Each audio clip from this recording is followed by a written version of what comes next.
Hi guys! Good morning! So, ayan, excited ako kasi may in-order ako. Ayan, puto baw siya. And then, ang bait ng may-ari kasi pinadalhan niya rin ako ng ito kutsinta and then bibingka. So, bibingka yan. So, napaka-generous talaga nung may-ari. And then, ito yung suman sa muron. Suman muron. So, naka-sealed talaga siya. So, ayan guys yung order ko. Ito lang yung in-order ko. Tsaka ito. So, ito, tsaka yan, binigay niya. So, thank you so much po sa puto baw. Thank you!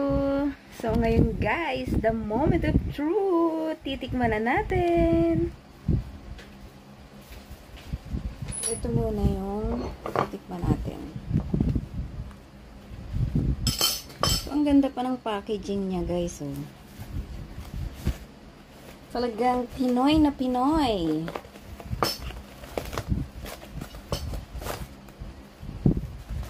So, ganyan siya, guys. Ito yung puto baw. So, titikman natin kung talagang masarap siya. Wow!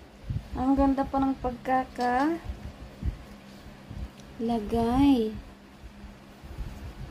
Titikman na natin siya, guys. So, akala ko malaki siya. Maliit lang pala siya.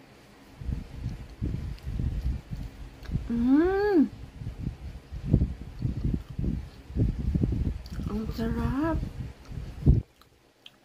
Parang siyang suman na malagkit.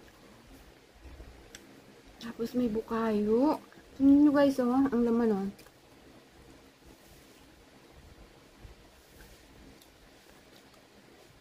Ang sarap talaga.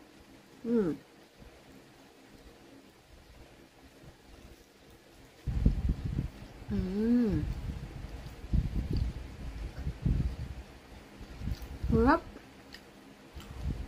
Panalo.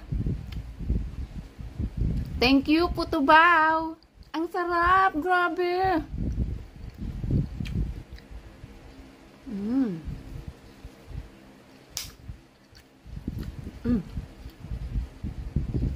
So, ayan guys. So, yung gustong mag-order, meron po silang Facebook page. So, i-message nyo lang po sila. Meron sila yata sa Antipolo and Pasig. So, order na guys. Ang sarap! And then, next natin titikman is ito guys. Moron. So, ang cute niya guys. Ang liliit lang. Ayan siya guys. Amoy pa lang masarap na. So ayan guys, moron. Ang cute niya guys. Amoy pa lang masarap na. Guys, ayan. Nakikita niyo ba guys?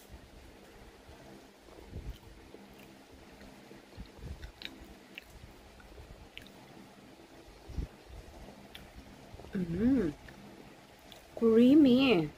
Creamy siya guys, creamy. Hindi siya gaanong matamis.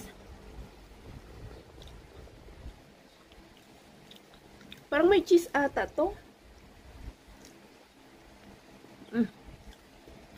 Sarap. So, next naman guys, titikman natin yung pinadala nila sa akin na kutsinta. So, titikman natin tong pinadala nila sa akin na kutsinta. Ayan. Tingnan nyo, kulay pa lang.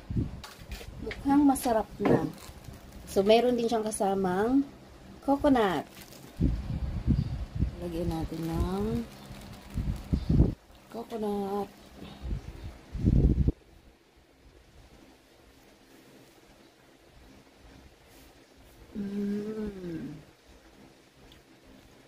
Malinamnam. Sarap. So, tamang-tama talaga guys yung kutsinta sa coconut. Pero dapat may yema sauce ito. Pero okay lang. Okay na to. Mas masarap na to sa akin.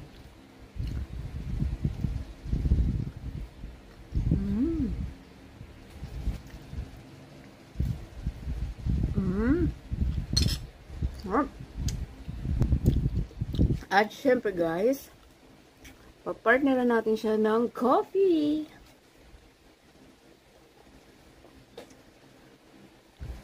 Panalo. So, ito guys, meron pa siyang pinadala sa akin. Bibingka yata ito. Bibingka. Ayaw tayo ng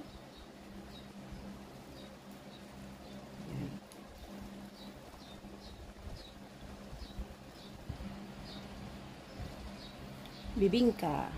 Lalagyan din natin siya guys ng konti lang. Ang bibingka ng putubaw.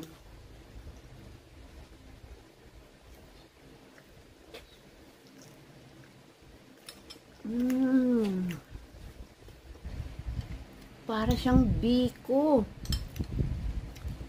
Yung pagkatamis niya is sticky, malapot. Napaka-creamy. Ngayon lang ako nakatikim ng ganito guys na lasa ng bibingka. Sobrang sarap.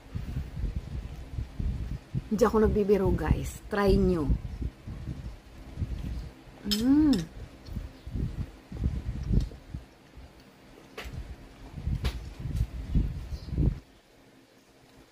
Sarap. Dalawa yung in-order ko guys, yung putubaw tsaka yung muron. Dahil ito sa apat, ito yung nagustuhan ko. So, kakain ulit ako.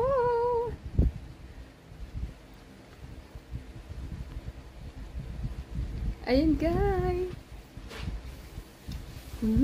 Ito nga.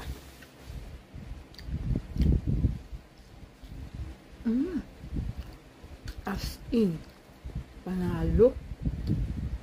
Thank you, putubaw.